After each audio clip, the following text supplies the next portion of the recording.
قال سبحانه وتعالى في كلامه المجيد: أعوذ بالله من الشيطان الرجيم. بسم الله الرحمن الرحيم. إنا نحن نزلنا الذكر وإنا له لحافظون.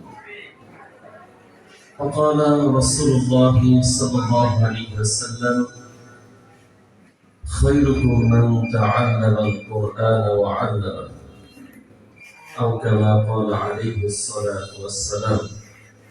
আলহামদুলিল্লাহ, আল্লাহ তাআলার দরবারে শুকরিয়া আদায় করছি যে আল্লাহ তাআলা অত্যন্ত দয়া করে, মায়া করে, ভালোবেসে সুস্থ রেখে মারকাজুল কোরআন আর রহমানিয়া মাদ্রাসা কর্তৃক আয়োজিত আজকে এই সবক প্রদান অনুষ্ঠানে আমাদেরকে আসবার বসবার তৌফিক দিয়েছেন। দিল থেকে শুকরিয়া আদায় করছি, বলছি আলহামদুলিল্লাহ। আজকের এই সবক প্রদান অনুষ্ঠানে উপস্থিত রয়েছেন তাফসীর পদ্ধতিতে নুরানী কোরআন শিক্ষা ফাউন্ডেশনের সম্মানিত প্রতিষ্ঠাতা চেয়ারম্যান, বিশিষ্ট আলেমে দ্বীন, লেখক, গবেষক হযরত আল্লাম মাওলানা আবুল কাশেম চাঁদপুরি দাওয়াত বরকাতুহু। উপস্থিত রয়েছেন বিশিষ্ট আলেমে দ্বীন হযরত আল্লাম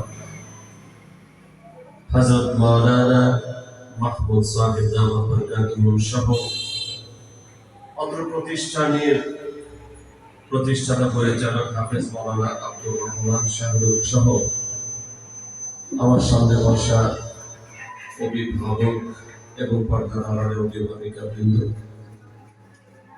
আমরা অত্যন্ত সৌভাগ্যবান যে আল্লাহ তাআলা আমাদেরকে দ্বীনি মজলিস এবং ওলামায়ে কেরামের সুহবতে আসবার বসবার তৌফিক দিয়েছেন। এজন্য আরেকবার বলছি আলহামদুলিল্লাহ। যদিও মজলিসটা খুবই ছোট, এই মজলিসটা খুবই বরকতপূর্ণ।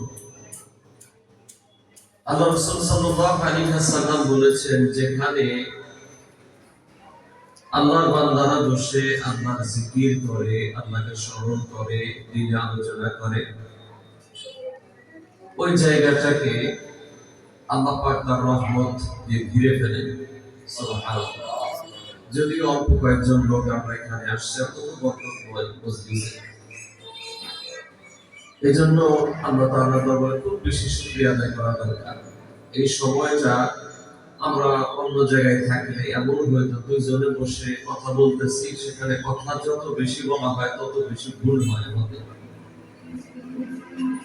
এমন হয়তো যে অনেক কথা বলতে গিয়ে নানান ধরনের পাপের সাথে আমরা সম্পৃক্ত হতাম। সেখান থেকে আল্লাহ তাআলা যেন আমাদেরকে হেফাজত করে এই দ্বীনি বরকতপূর্ণ মজলিসে আসবার বসবার তৌফিক দিয়েছেন। আলহামদুলিল্লাহ, আল্লাহর শুকরিয়া আদায় করছি। বিশেষ করে আমরা অত্র প্রতিষ্ঠানের জন্য হৃদয় থেকে দোয়া করছি। আমি নিজেও এই প্রতিষ্ঠানের যেদিন উদ্বোধন হয় ওই দিন আমরা এসেছিলাম। আমার সামনে যারা আছেন তারা কি এসেছিলেন, আমার জানা নেই, হয়তো কেউ কেউ উপস্থিত ছিলেন। মাত্র 4 মাস,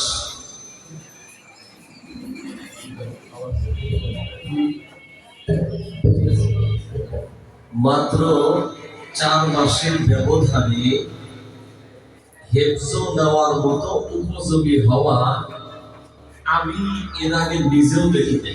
আলহামদুলিল্লাহ, মাত্র 4 মাসে একেবারে আলিফ বা তা অর্থাৎ অক্ষর থেকে শুরু করে হেফজ নেওয়ার মতো যোগ্য